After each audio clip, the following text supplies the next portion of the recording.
मारूफ column निगार अली अहमद ढिल्लू अपने column ज़राअत पर ही तवज्जो देकर देख ले में क्या कहते हैं, सुनिए ज़रा। अली अहमद ढिल्लू कहते हैं कि बजट में आवाम के लिए वैसे तो कुछ नहीं, और तारीख का शायद ये पहला बजट है कि जिसमें आवाम ने हुकूमत से किसी किस्म की उम्मीद नहीं रखी।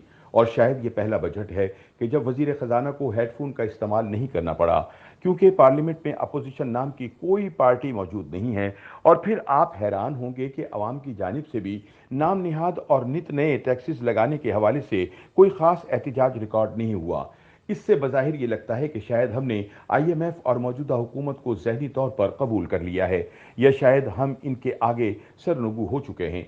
लेकिन इस अंधेर बजट में एक चीज़ ने हमें मुतासिर ज़रूर किया, और वो ये है कि हुकूमत ने वफाकी बजट में ज़राअत के शोबे में फ़रोग के लिए ज़रई आलात समेत दीगर मशीनरी और ज़राअत के हवाले से टैक्स को फ्री कर दिया है, जो एक खुश आइन अमर है, क्योंकि किसान तबका पहले से ही कसम पुरसी की जिंदगी गुजारने पर मजबूर हैं। खैर, ज़राअत की कुछ सुध-बुध इस तरह से है कि कई नस्लों से हमारा खानदान ज़राअत से जुड़ा हुआ है। अब भी गांव, खुडियां, कसूर अक्सर जाना होता है, और रिश्तेदार किसानों से इनके मसले मसाइल पर बात होती है।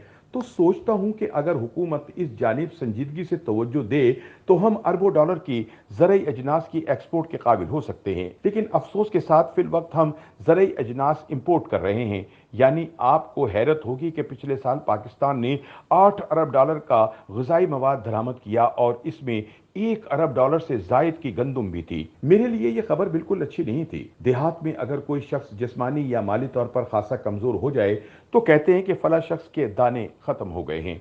मुझे पहली नज़र में यूं लगा कि पाकिस्तान के दाने ख़त्म हो रहे हैं, लेकिन हकीकत यूं थी कि कुछ गंदुम पाकिस्तान एक्सपोर्ट भी कर चुका था। और ये भी बजाते खुद एक लतीफ़ा था, और इस बात की दलील था कि हमारी ब्यूरोक्रेसी ज़मीनी हकीकतों से दूर है। फिर यह भी पता चला कि मगरबी जानिब 2-3 ममालिक में नान पाकिस्तानी आटे से बनते हैं, गोया स्मगलिंग बड़ी मिक़दार में होती है। बहरहाल, अगर पाकिस्तान में ज़ेर काश्त रकबे के हवाले से बात की जाए तो इस वक्त पाकिस्तान में 22.15 मिलियन हेक्टर रकबा ज़ेर काश्त है, जबकि 9.40 मिलियन हेक्टर रकबा ऐसा है जिसमें गुज़िश्ता साल के दौरान कम अज़ कम एक फसल काश्त हुई।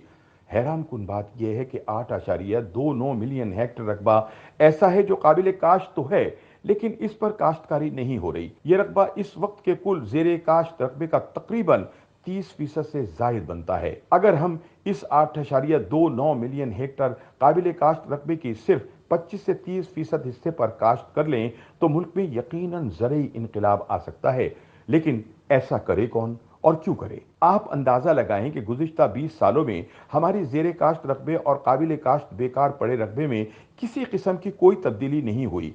इससे आप हुकूमतों की ज़राअत से अदम दिलचस्पी और अदम तवज्जुही का बखूबी अंदाज़ा लगा सकते हैं।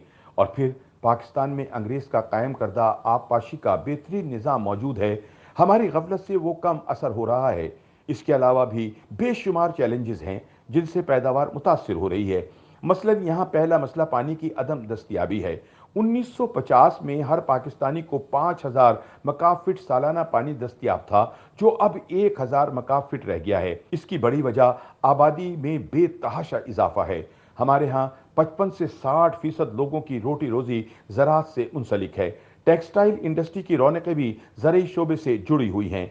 पाकिस्तान में आबपाशी ज़्यादातर अब भी रिवायती तरीक़ों से होती है। दुनिया भर में अब भी इरिगेशन ड्रिप और पिलोट इरिगेशन इस्तेमाल होती हैं। ड्रिप सिस्टम में पानी प्लास्टिक की बारीक नालियों में से कतरा कतरा पौधों की जड़ों में गिरता है, जबकि पियोट सिस्टम में फव्वारों के जरिए अच्छे खासे रकबे को चंद मिनटों में सैराब कर दिया जाता है। इसमें पानी कम से कम आधा बच जाता है और वक्त भी कम लगता है। पीओच एरिगेशन के चंद पायलट प्रोजेक्ट लगाए गए हैं, मगर बड़े शहरों के आसपास, और वो भी ऐसे अजला में जहां पानी वाफर मकदार में मौजूद है। नहर के आखिरी हिस्से को टेल कहा जाता है।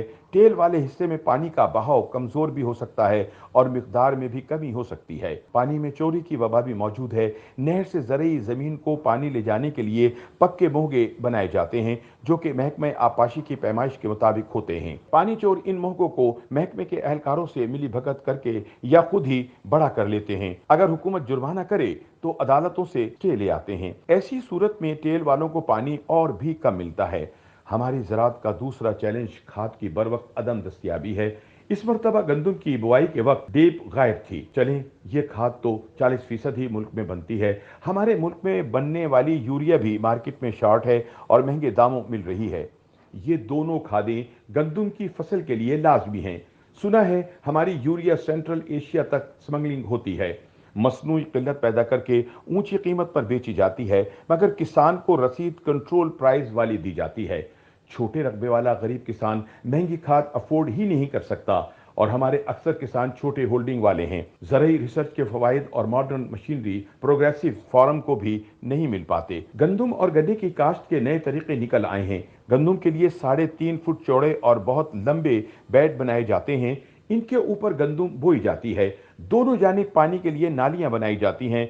इस अमल से आधा पानी बच सकता है और पैदावार भी बढ़ जाती है, मगर बेड और नालियां बनाने वाली मशीनरी किसानों को नहीं मिल रही।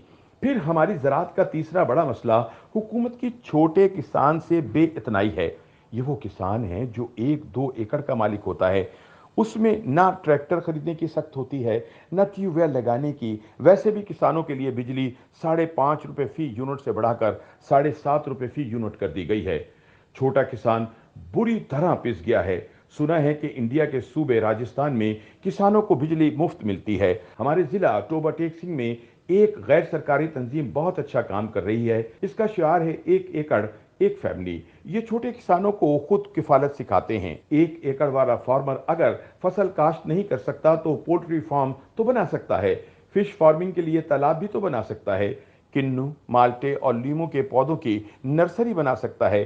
बात यह है कि अगर हमने अपनी ज़राअत को बचाना है तो पहले छोटे किसान को बचाना होगा। हमारी ज़राअत का एक और मसला फसलों का चुनाव है। गन्ना पूरे साल की फसल है जो बहुत पानी मांगती है। हमारे यहाँ सफ़ेद चीनी का इस्तेमाल खतरनाक हद तक ज़्यादा है और सफ़ेद चीनी अमूमी तौर पर सेहत के लिए मुज़िर है। शुगर माफिया की पूरी कोशिश होती है कि लोग गन्ना ज़्यादा काश्त करें।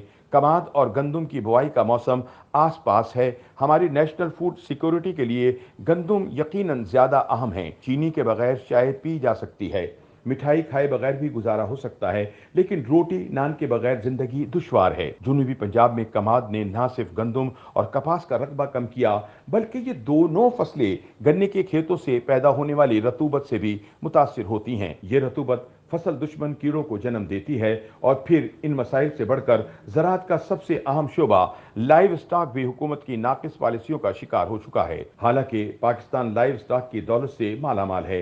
हमारे पास 42.4 मिलियन भैंसें, 51.5 मिलियन गाय, 80.3 मिलियन बकरियां और 31.6 मिलियन भेड़ें भी मौजूद हैं। लेकिन दुनिया की हलाल गोश्त की मार्केट में हमारा दूर दूर तक नामो निशान नहीं। ये एक तल्ख हकीकत है कि दुनिया में दूध की पैदावार के लिहाज से पाकिस्तान का चौथा नंबर है, लेकिन इसके बावजूद हम दूध और इससे बनी हुई मसनूआत की दरामद पर हर साल अरबों रुपए खर्च कर रहे हैं। दूसरी तरफ हम बीज, खाद, करमकुश अद्वियात और ज़राअत से मुताल्लिका कई अशिया की दरामद पर लगे हुए हैं। बाहर कैफ कितनी शर्म की बात है कि बुनियादी तौर पर सदियों से एक ज़रई मुल्क की शनाख्त रखने वाले पाकिस्तान को गंदम, चीनी भी दरामद करना पड़ती है। इससे ज़्यादा अफसोसनाक अमर यह है कि हमारा मीडिया, नामवर एंकर पर्सन, मईशत के माहिरीन, बड़े बड़े बैंकार कोई भी अपनी ज़रई पैदावार बढ़ाने पर जोर नहीं देता। 4 से 5 महीने मुसलसल दिन रात जान लड़ाकर काम करने वाले किसान की आमदनी का तखमीना सिर्फ ₹100 रोजाना बनता है, जबकि शहर में एक आम बेहुनर मजदूर भी ₹600 से ₹800 रोजाना कमा लेता है।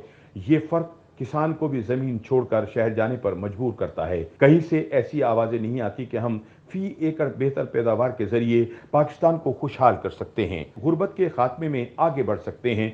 लिहाजा हुकूमत को चाहिए कि अगर उसने ज़राअत पर जीरो टैक्स लगाकर बेहतरीन इकदाम उठाया है तो किसान के बाकी मांदा मसाइल को हल करने में भी दिलचस्पी दिखाए, वरना वो दिन दूर नहीं जब हम इस शोबे में भी खुद कफील नहीं रहेंगे।